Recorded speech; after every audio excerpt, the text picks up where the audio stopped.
యోహాను సువార్త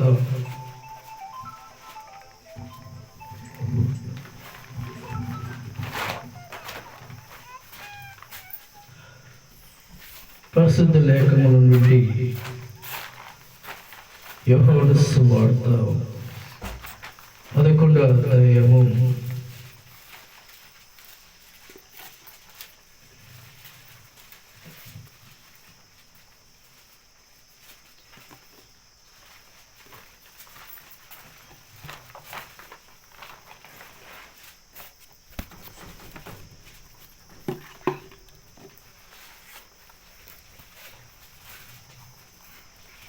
25వ వచనం.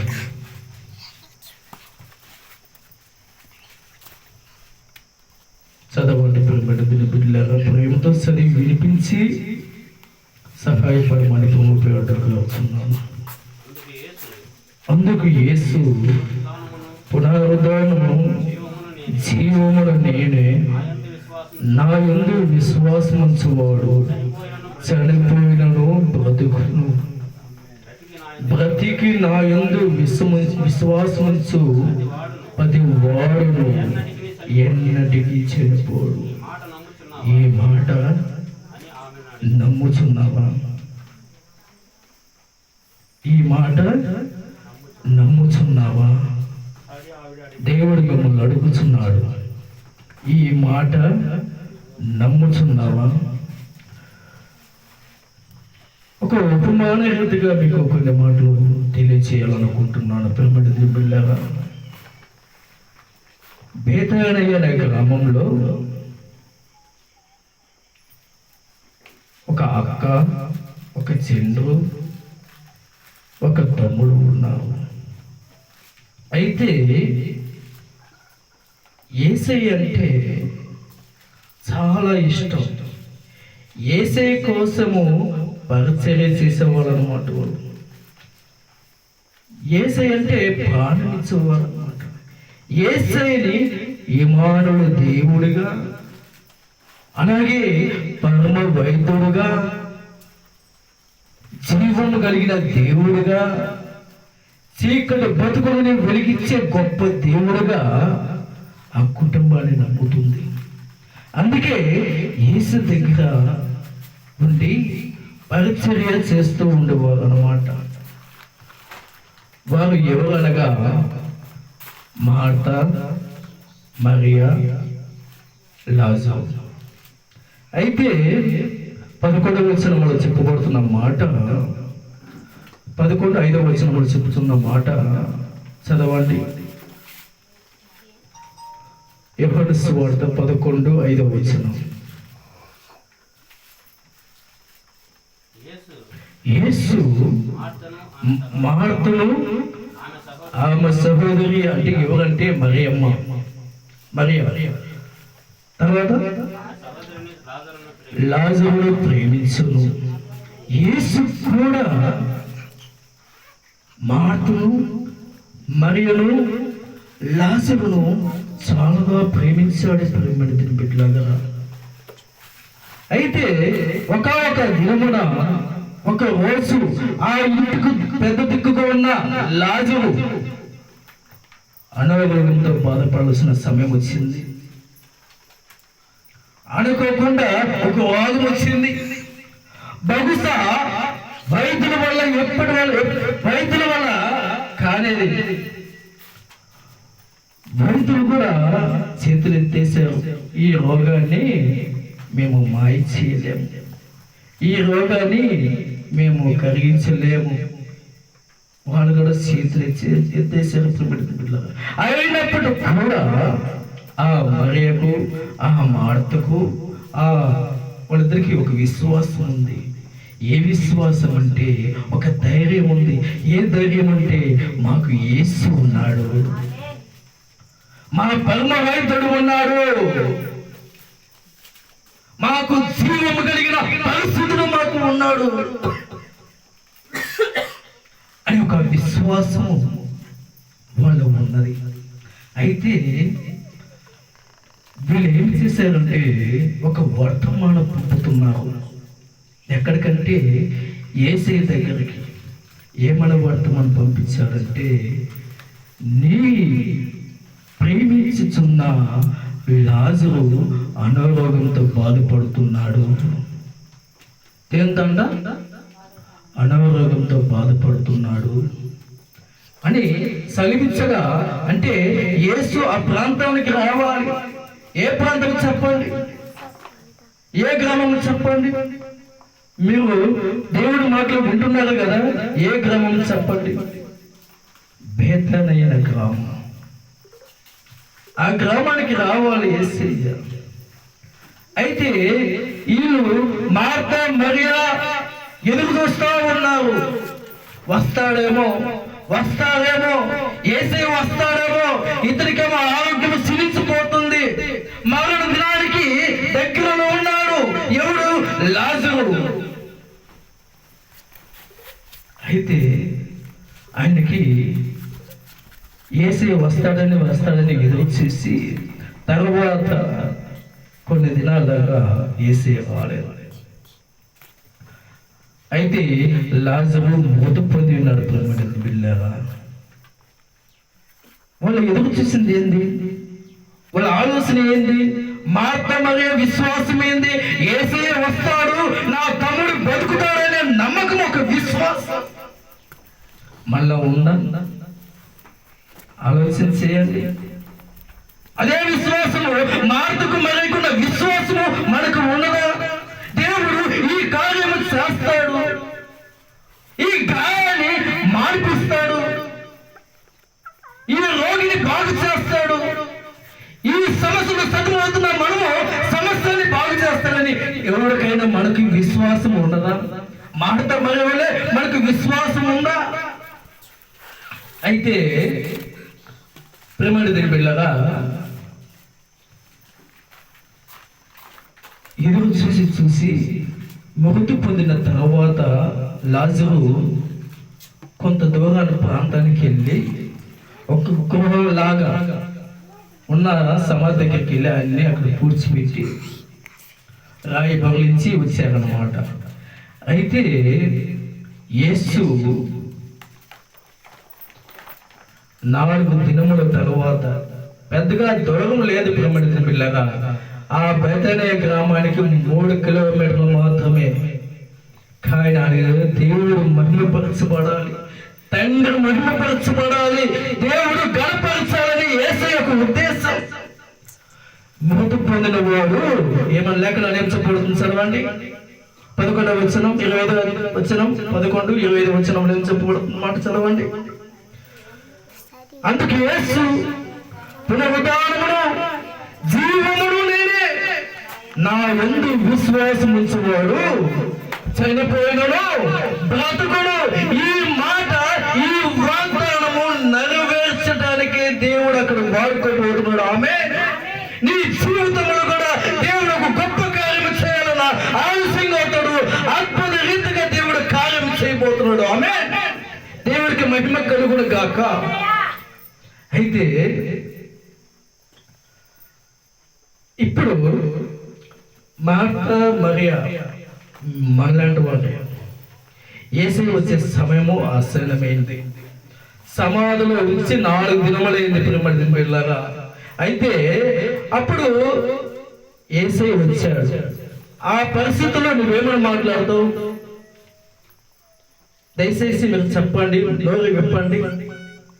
యేసయ్య ఇప్పుడు నువ్వు పిలిచి, నీవు అనుకున్న నీ తమ్ముడు మృతి పొంది ఉన్నాడు, అయితే ఇప్పుడు యేసయ్య మన దగ్గరికి వచ్చి ఉన్నాడు.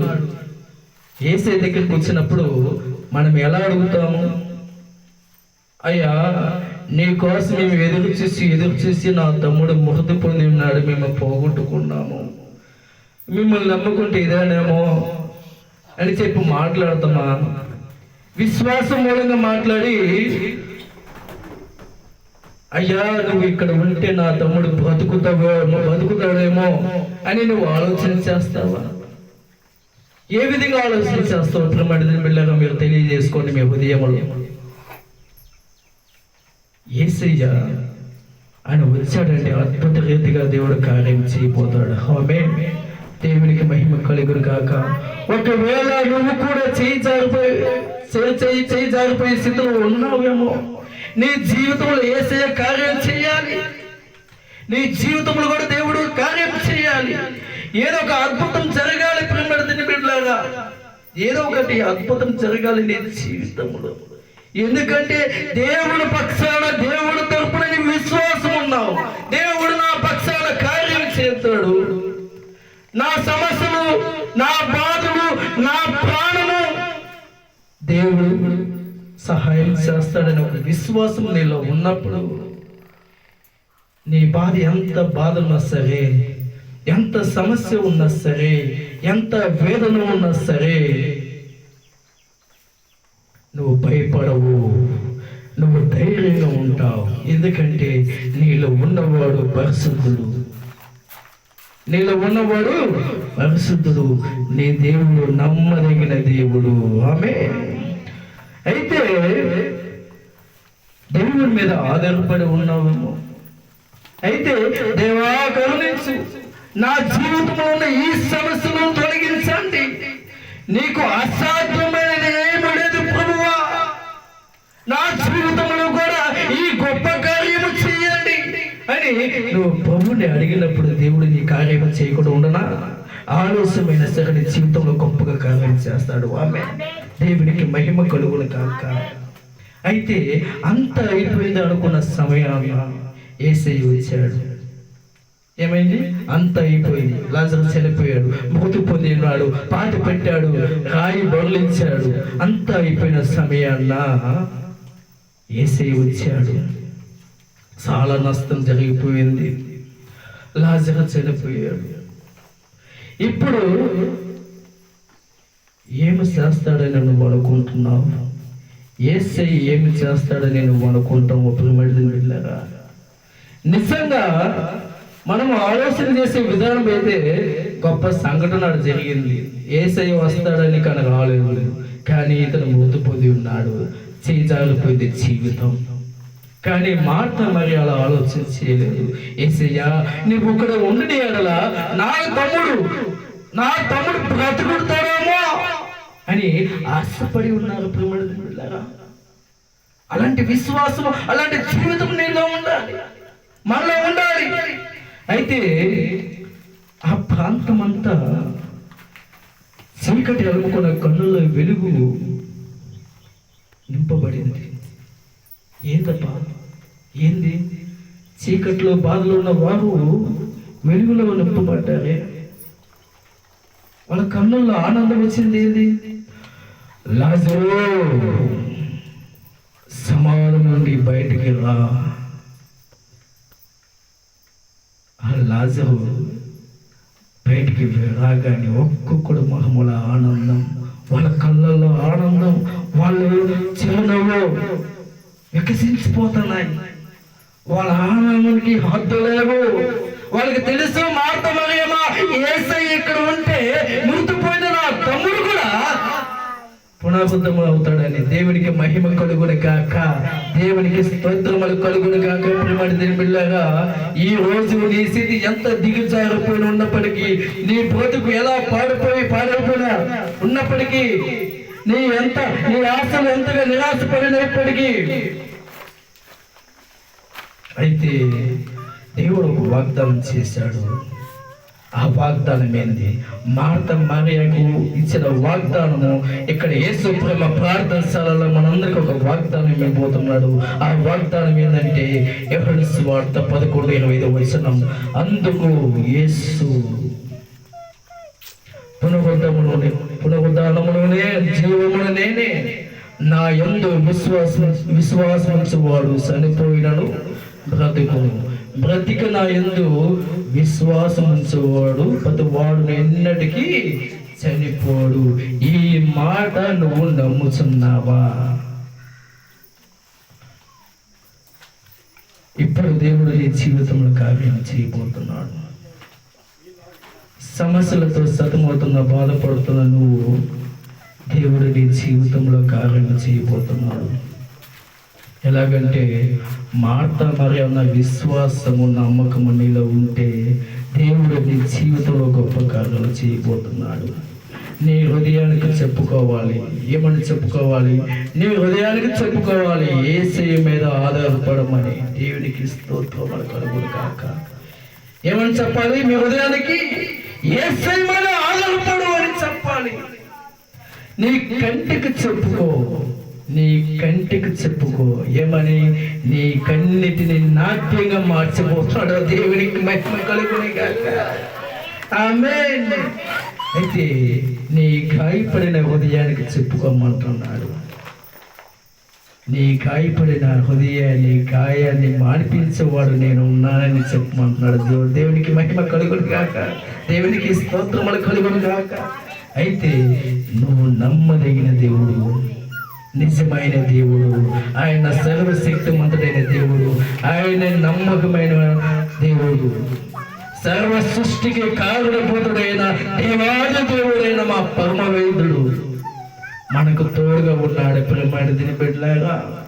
అయితే మరో లేఖనాలు చెప్తున్నాడు మాట ఏంటంటే, అదే కింద వచ్చిన మాట ఏంటంటే, నువ్వు నమ్మిన ఎడల దేవుని మహిమ చూసదు అని అన్న మాట కింద వచనంలో ఉన్నది.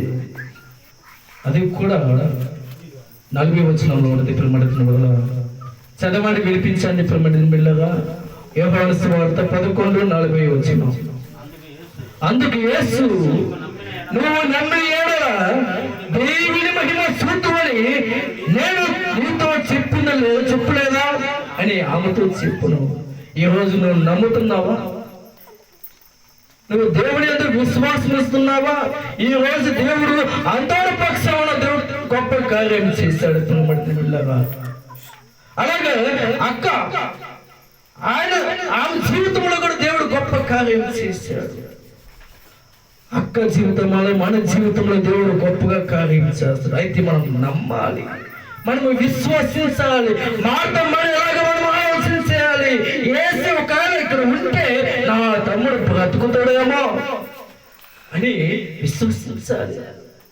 లేదు అయ్యా నువ్వు రాలేదు, నేను ప్రార్థన చేశాను, నా ప్రార్థన ఫలితం లేకపోయింది అని చెప్పి నువ్వు బాధపడుతున్నవేమో, ఎదురు చూడు. అద్భుత రీతిగా దేవుడు నీ పక్షాన కార్యం చేయబోతున్నాడు. లాజరు చనిపోయాడు, ఒళ్ళంతా కుళ్ళిపోయింది, వాసన కూడుతుంది. అయితే యేసు పిలుస్తున్నాడు, సమాధిలో ఉన్న లాజరుని లేచురా. నీ జీవితంలో నీ సమస్యలు, నీ బాధలు కుళ్ళిపోతున్నావేమో, కన్నీళ్ళతో బాధపడుతున్నావేమో, ఈ రోజు యేసు పిలుస్తున్నాడు. సతులతో సమస్యలతో బాధపడుతున్న కుమార్తె, లేచురా, నీ సమస్యలను తీర్చడము.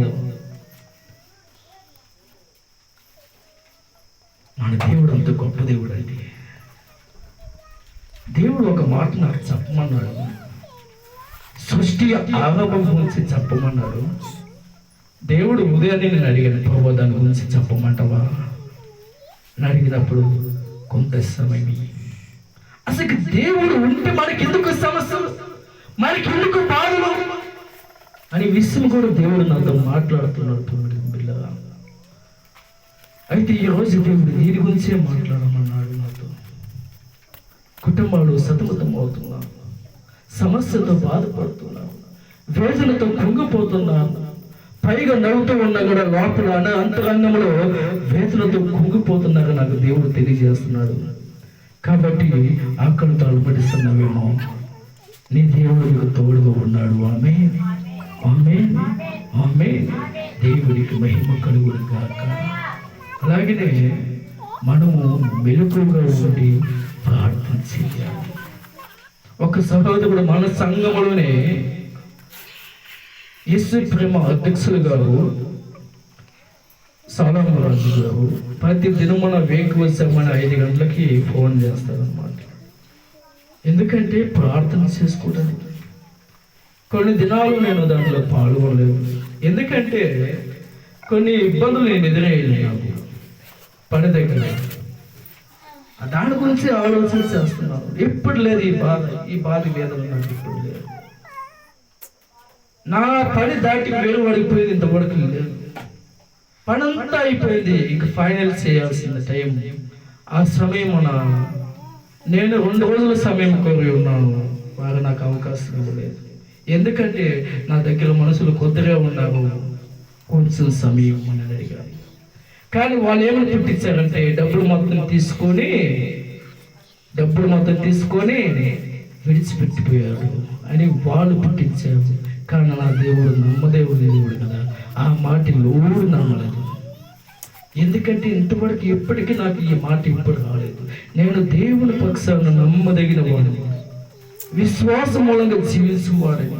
నేను నమ్మింది ఆయనే, మనుషులు నమ్మలేదు. వాడు ఏదో చేస్తాడేమో, వాడేమో నాకు సహాయం చేస్తాడేమో అని నేను ఏదో చూడము. నిన్ను నా తండ్రి మీదే ఆధారపడతాను. మీరు కూడా మాట మరే వాళ్ళే దేవుని అందరూ విశ్వాసించాలని, నీ కుటుంబంలో దేవుడు గొప్ప కార్యాలు చేయాలని దేవుడు కోరుచున్నాడు. ఈ యేసు ప్రేమ ప్రార్థనశాలలో దేవుడు గొప్పగా ఉన్నత ప్రదేశాలకు తీసుకెళ్తున్నాడు. ఇంకా ఇది కాదు, ఇంకా పెద్ద సంఘం దేవుడు ఇక్కడ నిర్మించిపోతున్నాడు. దేవుడికి మహిమ కలుగును గాక. అనేక జనం ఇక్కడికి రాబోతున్నాడు. దేవుడు నడిపిస్తున్నాడు. అనేక ఆత్మలు ఇక్కడికి తీసుకురాబోతున్నాడు. దేవుడికి మహిమ కలుగును గాక. ఆ ప్రవచనం నాకు తెలుసు. ఈ యేసు ప్రేమ ప్రార్థనశాలలో మొదటగా వచ్చినప్పుడు, నేను ప్రార్థన చేసినప్పుడు దేవుడు గొప్పగా నాతో మాట్లాడుతున్న విషయం ఏంటంటే, ఈ సంఘాన్ని అభివృద్ధి చేయబోతున్నాను. అనేక ప్రాంతముల నుండి ఈ సర్వోన్నతమైన స్థలములు అనేక బిడ్డలకు ఆత్మలు రాబోతున్నాయి. ఒకప్పుడు గుడిసే, ఈ రోజు ఒక చిన్నగా రేపు వేసామేమో, రేపు ఇంకా గొప్పగా దేవుడు ఇక్కడ తీర్చిదిద్దిపోతున్నాడు. పిల్లగా కానీ ఒక్కటి ఏంటంటే, నేను వ్యక్తిగతంగా మాట్లాడుతున్న కారణం ఏంటంటే, మనలో ఉన్న పాపాలు మనం కడుక్కోవాలి. మన ప్రభుని ఆత్మతోనే శక్తితోనే ఆరాధించాలి.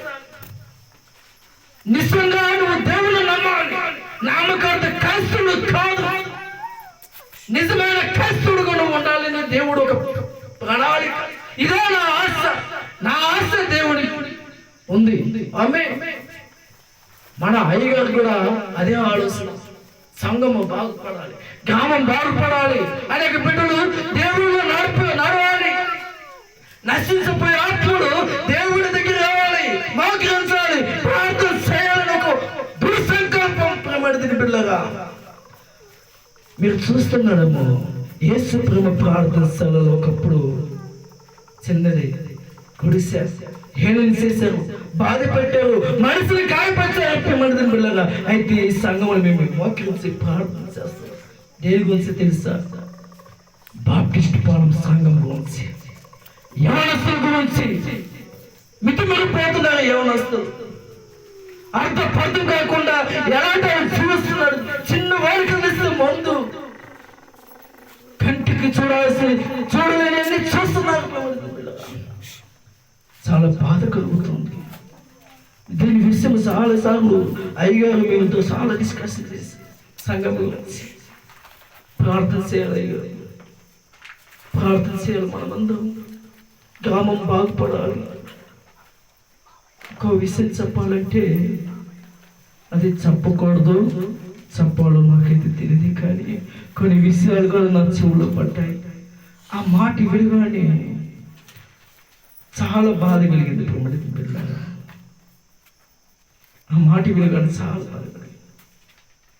కుటుంబాలు సంతోషం లేక సతమతమవుతున్న కుటుంబాల్లో ఆకలితో అలబడిస్తున్న బాబు, కొంతమంది చెప్పలేకపోతున్నాను, చాలా బాధగా ఉంది.